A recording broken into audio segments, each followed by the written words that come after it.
Assalamualaikum warahmatullahi wabarakatuh.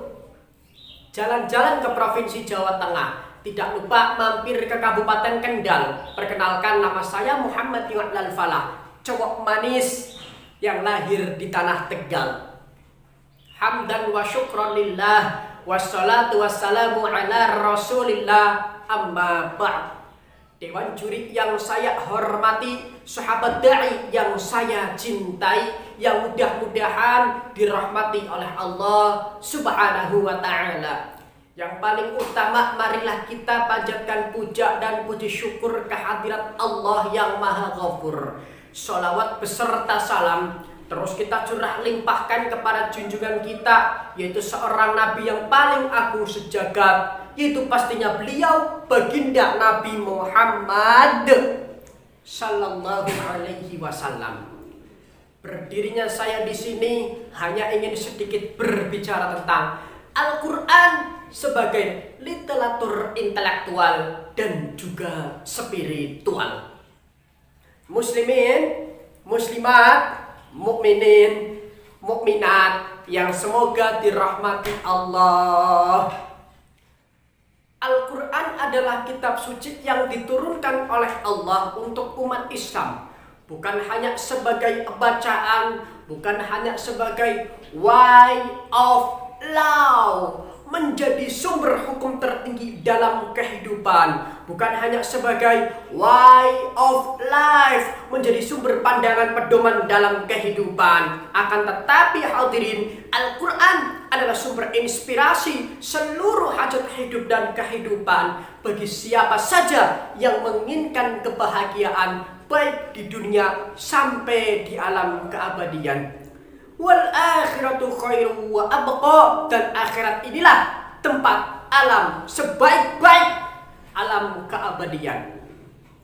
Saudaraku yang semoga dirahmati Allah, bahkan seorang cendekiawan besar dari Timur Tengah pernah menukil perkataan Imam Muhammad bin Idris Asy-Syafi'i bahwasanya man aradad dunya fa'alaihi bil Qur'an wa man aradal akhirah fa'alaihi bil Qur'an wa man aradahuma fa'alaihi bil Qur'an.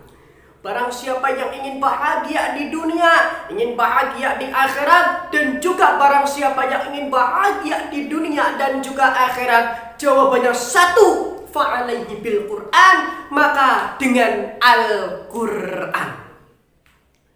Lantas, kenapa bisa seperti itu? Kenapa kita bahagia harus dengan Al-Quran? Jawabannya satu, karena Al-Quran inilah sumber inspirasi dan juga literatur intelektual dan spiritual. Dalam sisi spiritual dan intelektual, Al-Quran sangat luar biasa. Sebagai contoh, dalam sisi intelektual, Al-Quran adalah sumber segala ilmu pengetahuan dalam hajat hidup dan kehidupan. Sumber inspirasi, sumber ilmu pengetahuan yang seluruh pengetahuan di dunia ini, termasuk fisika, biologi, matematika, bahkan ilmu-ilmu yang lainnya, itu terkandung dalam Al-Quran. Saudaraku, dalam agama seperti ilmu fiqih, ilmu usuluddin, ilmu nahwu sharaf, balaghah, mantek, itu juga terkandung dalam Al-Quran. Kenapa seperti itu? Karena Al-Quran sumber ilmu pengetahuan. Maka pantas jika Allah Subhanahu wa ta'ala berfirman di dalam Al-Quran, Bismillahirrahmanirrahim, wa anzalna ilaika dzikra litubayyina lin-nas. Allah menurunkan kepada Nabi Muhammad al-dzikr sebagai penjelas kepada manusia. Dalam ayat lain pun Allah berfirman, Bismillahirrahmanirrahim, wa nazzalna 'alaikal kitaba tibyanan likulli syai'. Allah menurunkan kepada Nabi Muhammad kitab. Maksud al-dzikr dalam kitab di situ adalah Al-Quran, sebagai penjelas untuk setiap segala sesuatu. Saudaraku, ini menunjukkan bahwa Al-Quran bukan hanya sebagai bacaan, namun Al-Quran adalah sumber ilmu pengetahuan yang harus kita ambil ilmu pengetahuan tersebut untuk mencapai kebahagiaan baik di dunia sampai di alam keabadian, yaitu akhirat. Dalam sisi spiritual, Al-Quran itu Bismillahirrahmanirrahim. Wa nunazzilu minal Qur'ani ma huwa syifa'u wa rahmatul lil mu'minin. Allah Subhanahu wa ta'ala menurunkan Al-Quran sebagai obat dan juga rahmat untuk orang-orang yang beriman. Al-Quran sebagai obat-obat penyakit batin seperti syirik, dengki, riya, takabur dan lain sebagainya. Kenapa saya lebih condongnya ke penyakit batin? Karena penyakit batin ini, hadirin, kata Imam Ghazali, lebih dahsyat, lebih berbahaya daripada penyakit zahir.